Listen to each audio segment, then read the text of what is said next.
Hello everyone, welcome to Taglish Recap, ang inyong source ng Taglish Manhwa Recap content, in Taglish para mas feel na feel ninyo. Simulan na natin. Ang kwento ay nagsisimula sa pagpapakilala ng Heavy Knight class na specialized sa defense. Pero, kumpara sa ibang defensive classes, hindi ito kasing versatile, kaya marami ang napapangitan dito. At para mas lumala pa, mababa rin ang attack stats nito, kaya napakahirap mag-level up. May mga nagsasabing ito na ang pinaka-worst class na naimbento. Ngayon, makikita natin ang ating pangunahing bida na may flashback tungkol sa kung paano lagi niyang nararamdaman na pamilyar sa kanya ang lahat habang natututo siya ng mga bagong bagay bilang bata. Nagkaroon siya ng flashback na iyon sa araw ng Divine Blessing Ceremony, kung saan tatanggapin niya ang kanyang baptism at malalaman ang kanyang class. Aba, siguradong may surpresa siya. Ang ating bida ay ang tagapagmana ng Advent family, at ang pangalan niya ay Elma. Sa kanya, ang mismong ceremony ay pamilyar, at tila naranasan na niya ang lahat ng ito dati, kahit ito ang una at nag-iisang pagkakataon niya na mabanyagan. Ang kanyang ama, ang pinuno ng Eden family. Hinimok siya ng kanyang ama at sinabi na makakatanggap siya ng makapangyarihang class dahil siya ay anak niya, sa huli. Habang ginagawa ng pari ang baptism process, hindi maalis ni Elma ang pakiramdam na naranasan na niya ito noon pa, at bumabalik ang kanyang alaala kahit noong hindi pa siya isinisilang. Si Elma, sa kabila ng kakaibang pamilyar na pakiramdam, ay umasa na makuha ang Heavy Knight class, at iyon nga ang nangyari. Masaya si Elma at nagmamadaling ipaalam sa kanyang ama ang tungkol sa kanyang class, ngunit nang makita ang ekspresyon ng kanyang ama, bigla siyang nagduda sa kanyang kasiyahan. Galit na galit ang kanyang ama, ngunit nagkunwari siya na sinabi ni Elma na siya ay naging isang sword saint, na itinuturing na pinakamakapangyarihang class. Doon lamang napagtanto ni Elma na ang pamilyar na pakiramdam ay ang mga alaala mula sa kanyang nakaraang buhay, at sa mundong ito, ang mga class na madaling masanay ay pinahahalagahan, habang ang mga nangangailangan ng husay at pagsisikap ay itinuturing na mababa. Iniisip ni Elma na mali ang evaluation system, pero wala iyong pakialam sa kanyang ama. Lumapit ito kay Elma at hinawakan siya ng mahigpit upang tingnan ang status menu at makita ang kanyang class. Punong-puno ito ng galit at sinigawan si Elma dahil naging Heavy Knight siya. Dagdag pa niya na ito ang pinaka-worst class na pwede dahil mababa ang lahat ng stats niya at wala man lang siyang kahit isang attacking skill. Sinubukan ni Elma na sabihin na ang defensive stats niya ay top-notch, pero sinampal siya ng kanyang ama at sinabing wala siyang pakialam sa defense. Sinabi rin ng kanyang ama na masaya siya na hindi ginawa ang ceremony ng publiko. Habang ipinapakita ang pagkadismaya sa anak, isang babae na naka-high heels ang lumapit sa kanila. Tumayo siya sa harap ng lahat at ipinahayag na dapat gaganapin din ang kanyang Divine Blessing Ceremony sa araw na iyon. Ang pangalan niya ay Maris at siya ay mula sa isang branch family ng Advent household. Naalala ni Elma kung paano sila naglalaro noong bata pa sila. Sinabi ng ama ni Elma na okay lang na mabanyagan din si Maris, pero may masamang kutob si Elma tungkol dito. Siyempre, nakuha ni Maris ang Sword Saint class, at agad na nagsimulang magmaliit kay Elma.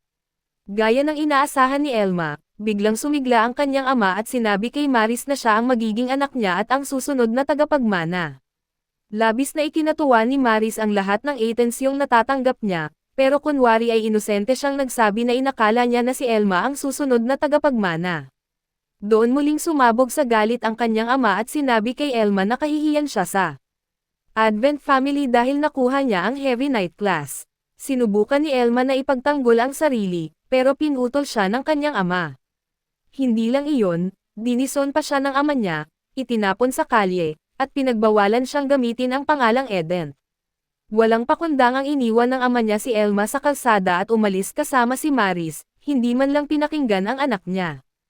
Pinalaya si Elma sa kalsada kasama ang kanyang ilang gamit. Kinaumagahan, nagising si Elma sa isang inn, puno ng galit sa kanyang ama dahil pinalayas siya at pinasimulan ang kanyang buhay mula sa wala. Pero sa kabila ng lahat ng nangyari, masaya pa rin si Elma na naging isang Heavy Knight siya. Tila may kinalaman ang kanyang déjà vu sa isang laro na nilalaro niya noon, pero ang lungsod ng Rondelm ay malinaw na iba sa nakasanayan niya. Kailangan ni Elma na muling tuklasin ang lahat, pero bago ang kahit ano, gusto niyang tiyakin kung pareho pa rin ba ang class niya tulad ng naaalala niya. Nang buksan niya ang status menu, tuwang-tuwa siya nang makita na lahat ay ayon sa gusto niya. Ipinaliwanag ni Elma ang system skill tree, parang katulad lang ito ng sa ibang laro. Ang kaibahan lang ay sa mundong iyon, may partikular na skill tree ang bawat class, bukod pa sa skill tree na accessible sa lahat ng class. At ang tanging skill na specific sa class ni Elma ay ang Vow of the Heavy Armor skill, na itinuturing na napakahirap ay master kaya't madalas ituring na walang silbi. Ang dalawa pang skills na pwede sanang paglaanan ni Elma ng kanyang natitirang 5 skill points mula sa baptism ay ang increased defense skill at ang Nov Swordsmanship, na nagpapataas ng defensive at attacking stats, ayon sa pagkakabanggit. Pero sa halip, pinili ni Elma na gamitin ang lahat ng skill points niya para i-upgrade ang kanyang class-specific skill. Dahil dito, tumaas ng 10 points ang kanyang defense at nakakuha siya ng bagong skill na tinatawag na Asterisk Rampart Return. Basta, ang gulo, pero kahit ano pa man iyon, masaya si Elma sa bagong skill niya. Pagkatapos, agad siyang lumabas papunta sa kagubatan. Makikita natin na mahirap ang kanyang kagamitan, isang simpleng sword ng sundalo at ilang iron armor. Pagdating niya roon, agad siyang nakatagpo ng isang frog, na sa totoo'y isang demon monster na tinatawag na. Alam ni Elma ang stats ng frog, at agad itong umatake sa kanya nang makita siya. Nagulat si Elma sa biglaang pag-atake, pero hindi siya natinag o kumilos, nanatili lang siya sa kanyang pwesto. Nang bumangga ang frog sa kanyang armor, agad itong tumilapon pabalik, sapat na para mapatay ito. Ang pagpatay sa frog ay nagpa-level up kay Elma sa level 2, at nagawa niya iyon dahil sa kanyang Rampart Return skill, na kayang i-block ang mga atake at ibalik ito sa kalaban. Gayunpaman, posible lang ito kapag mas mataas ang defensive stats ni Elma kaysa sa attacking stats ng kalaban. Nang matalo ang frog, ito ay nag-disintegrate at nag-drop ng level 2 mana stone, na napagpasyahan ni Elma na itago kahit hindi ito gaanong mahalaga. Biglang may narinig si Elma na boses, tila may sumisigaw ng tulong. Isang takot na adventurer ang tumatakbo palapit kay Elma, at tila may sumusunod na hukbo ng mga Lonas. Tumayo si Elma sa harap ng takot na adventurer, at inisip ng lalaki na malakas si Elma matapos makita ang kanyang kasuotan. Ngunit kailangan ni Elma na bigwan ang lalaki sa pagsabing nag-level up siya sa kauna-unahang pagkakataon. Mas lalo itong nadismaya dahil inisip niyang kahit siya mismo ay mas malakas pa kay Elma. Isinara ng lalaki ang kanyang mga mata habang ang frog ay umaatake kay Elma, pero nanatili lang si Elma sa pwesto, parang boss. Hindi siya kumilos ng kahit 1 pulgada at ang mga frog ay lahat ay napatay, ang kanilang mga katawan ay tumama sa kanyang arm. Nang buksan ng lalaki ang kanyang mga mata at makita ang lahat ng patay na Lonas, tinanong niya si Elma kung sino siya. Imbes na sabihin na mula siya sa Advent household, ipinakilala ni Elma ang sarili bilang Elma, the Heavy Knight. Matapos talunin ang lahat ng Lonas, nakuha ni Elma ang Asterisk Unshakable Asterisk title. Sinuri niya muli ang kanyang status menu, at talagang parang pareho ang sistema sa naaalala niya. Ang takot na lalaki mula kanina ay tumayo at ipinakilala ang sarili bilang Aris. Nagpatuloy siya sa pagsasabing nagmula siya sa isang maliit na nayon at iniwan sa kanyang sarili dahil walang gustong makipag-party sa kanya. Dahil sa iniisip ng mga tao na masyado siyang mahina. Nagpasalamat si Aris kay Elma, pero sinabi ni Elma na itatago niya ang lahat ng mana stones para sa sarili niya at walang dahilan para magpasalamat. Nagkaroon ng suhestyon si Aris, inisip niya na kapag bumalik sila sa bayan, pwede silang magsama sa isang party dahil maganda ang defensive stats ni Elma. At ang pinakamainam na paraan para sa mga defensive classes na mag-level up ay ang magtulungan.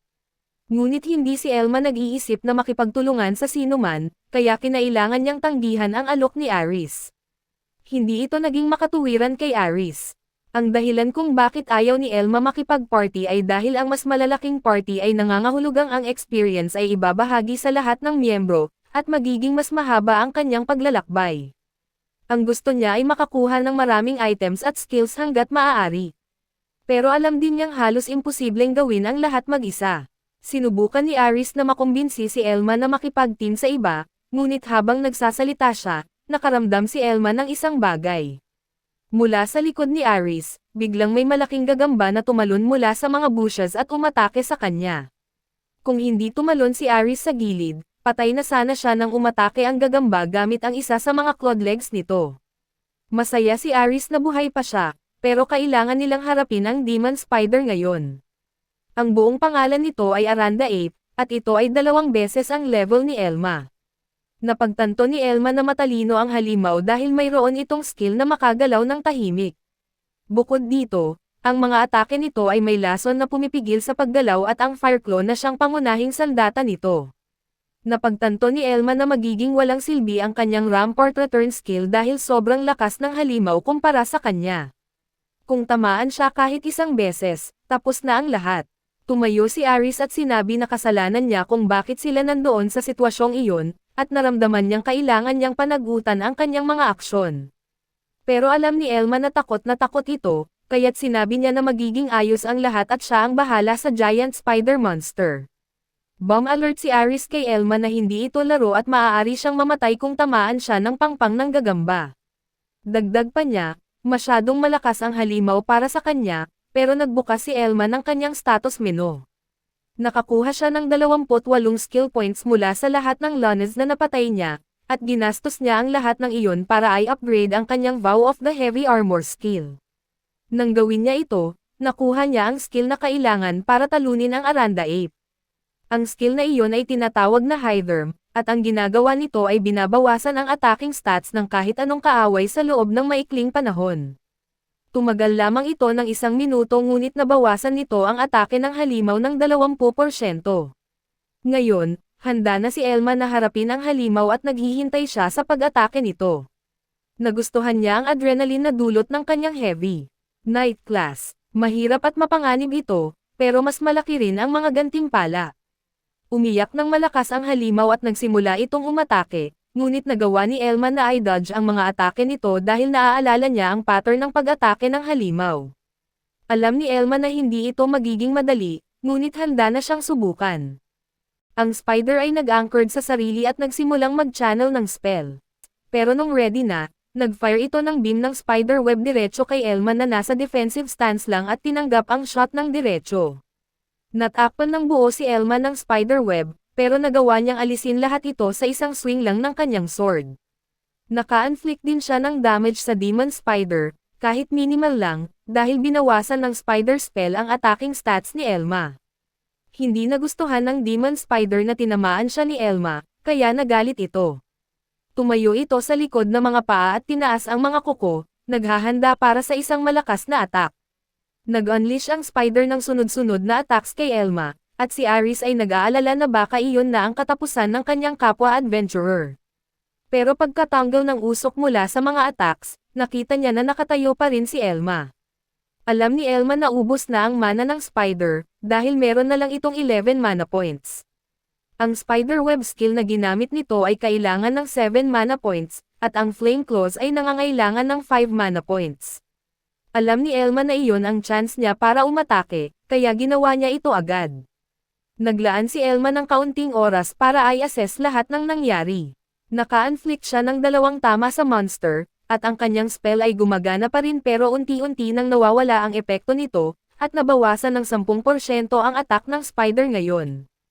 Pero may isa pang bagay na kailangan isaalang-alang ni Elma sa mga kalkulasyon niya, at iyon ay ang nakuha niyang 40% increase sa lahat ng defensive stats habang hindi siya gumagalaw, na epekto ng immovable title na nakuha niya. Dahil dito, masaya siya sa lahat ng kondisyon, at tumakbo siya para magkaroon ng distansya sa pagitan nila ng Demon Spider. Nang sa tingin niya ay nakalayo na siya ng sapat, humarap si Elma, nag-defensive stance, at nanatiling nakapwesto habang hinihintay ang monster na umatake sa kanya. Nang tumama ang atake ng monster kay Elma, ang return rampant skill niya ay nag-activate, at sa paningin ng Demon Spider, parang umatake ito sa isang fortified na kastilyo.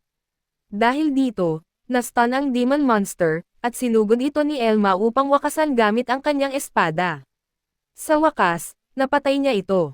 Nakuha ni Elma ang 4 na skill points at agad niyang binuksan ang status menu niya para tingnan. Pero nung binuksan niya ito, wala namang espesyal na makikita. May isa pang bagay na gusto niyang i-check, at nung pinunasan niya ang status window, may nakita siyang isang special spec na nagsasabing, heavy, lang, pero hindi niya ito maimbestigahan dahil papalapit na si Aris sa kanya. Masaya si Elma na na-unlock na niya lahat ng basic skills para sa class niya, at hindi makapaniwala si Aris sa nagawa ni Elma. Habang nagugulat si Aris, naisip ni Elma sa sarili niya na kaya niyang talunin ang kahit anong monster mag-isa.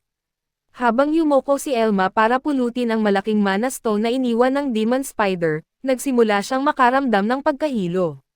Mukhang nagpakawala ng isang uri ng lason ang Demon Spider, kaya kinailangan niyang humingi ng tulong kay Aris para bumalik sa bayan. Pagkatapos gumaling mula sa lason, pumunta si Elma sa Adventurers Guild para magparehistro bilang adventurer. Pumasok siya, binanggit ang kanyang pangalan at level, at kinumpirma ito ng receptionist. Kinumpirma ng receptionist ang class ni Elma, ni-stamp ang ID card niya, at sa wakas, opisyal na siyang adventurer.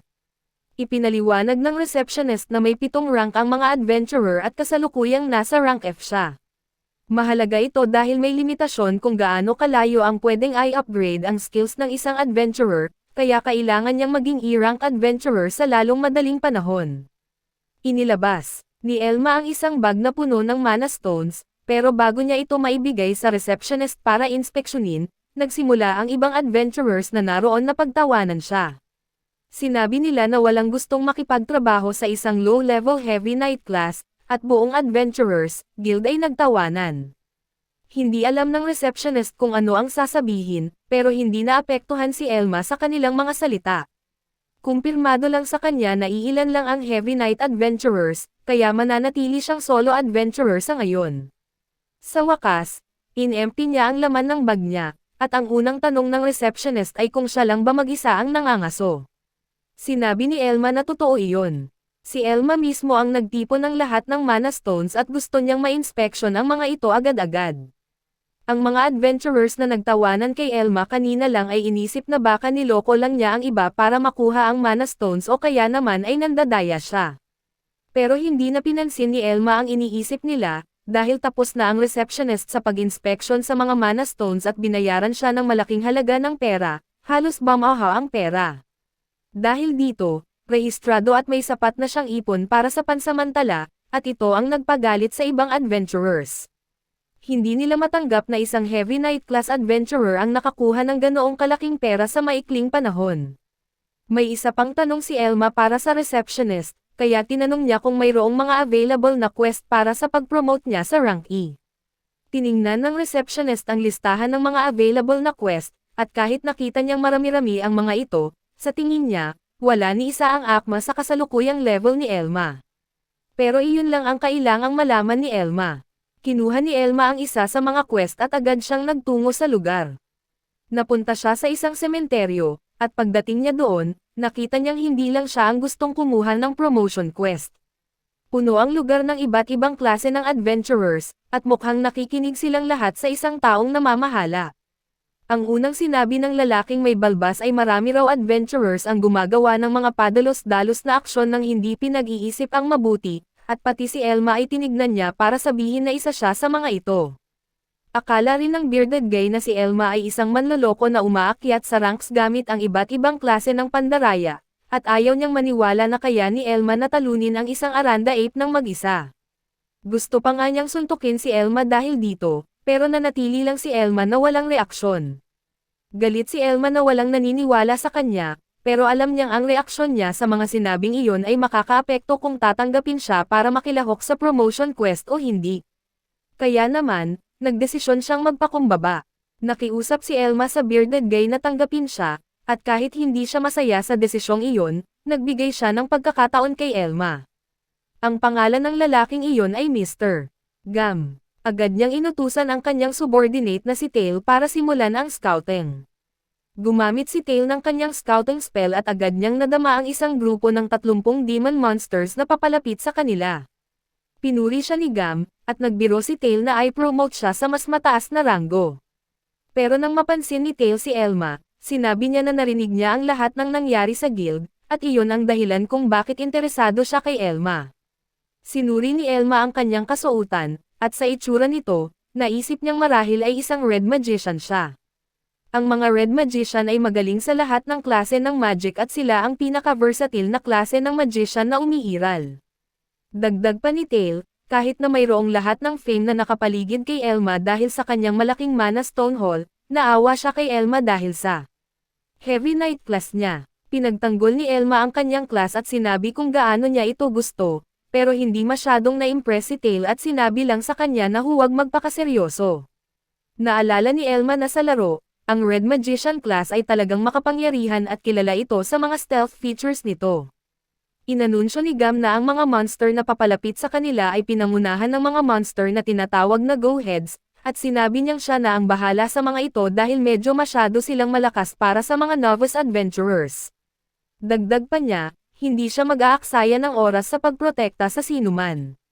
Naalala rin ni Elma ang monster na iyon mula sa laro, at kahit na hindi ito delikado batay sa kanilang stats, mayroon itong isang skill na tinatawag na Breath of Hades na kayang gawing putik ang mga bangkay ng layon, at iyon ay isang abala.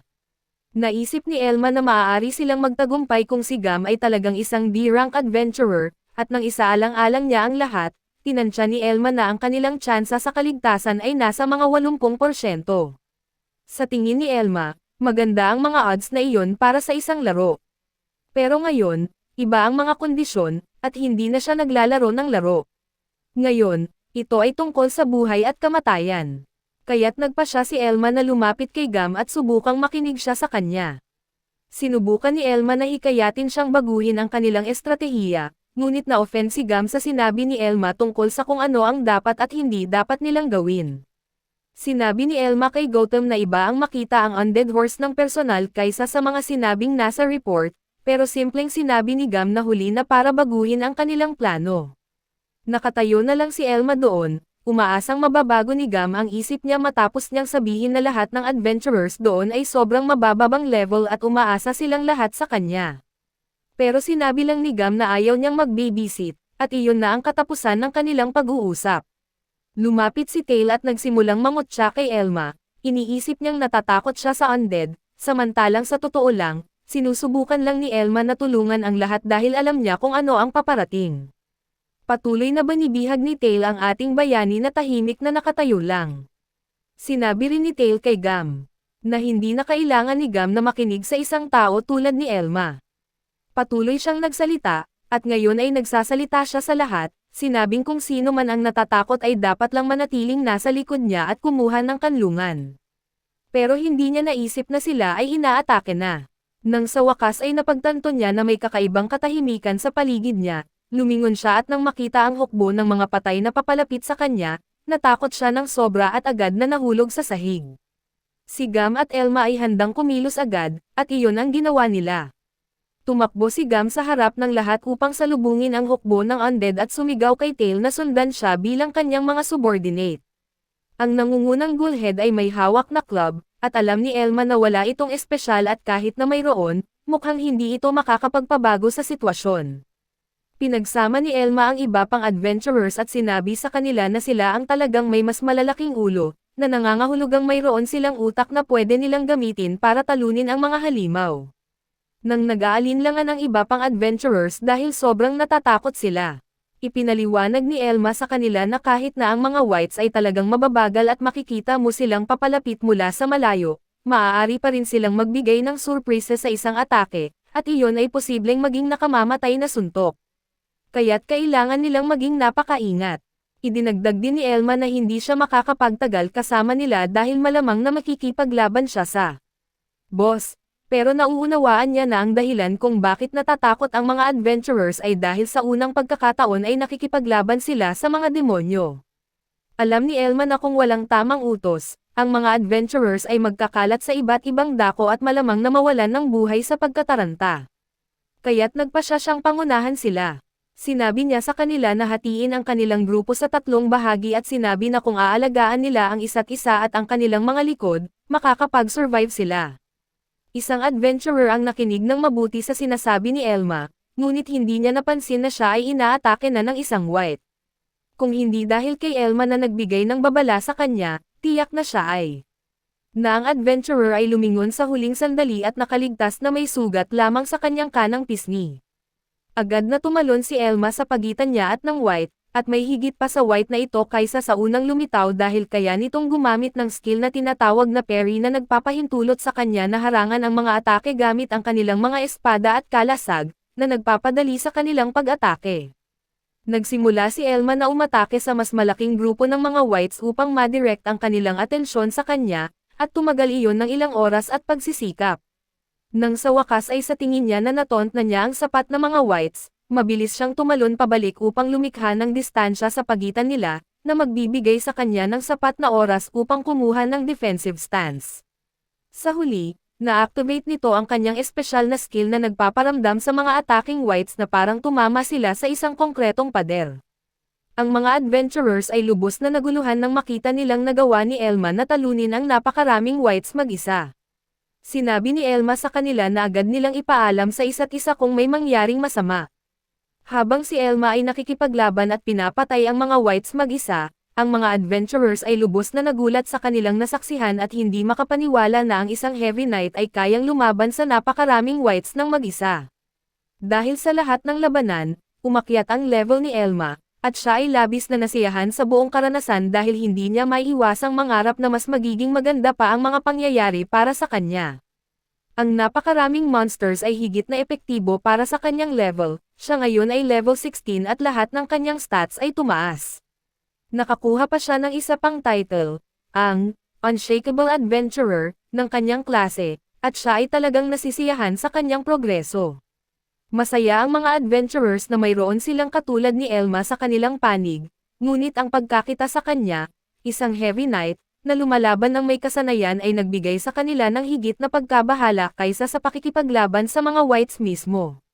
Nagpatuloy ang laban, at kahit ang mga adventurers ay ibinigay ang kanilang makakaya, at matapos ang ilang oras, natapos na ang labanan. Isa sa mga adventurers ang nagtanong kay Elma kung dapat ba silang makipagsama kay Mr. Gotham. At yan na ang wakas ng chapter 1. Huwag kalimutang mag-like at mag-subscribe para sa part 2 na paparating. Huwag kalimutan na mag-comment para sa shoutout sa chapter 2.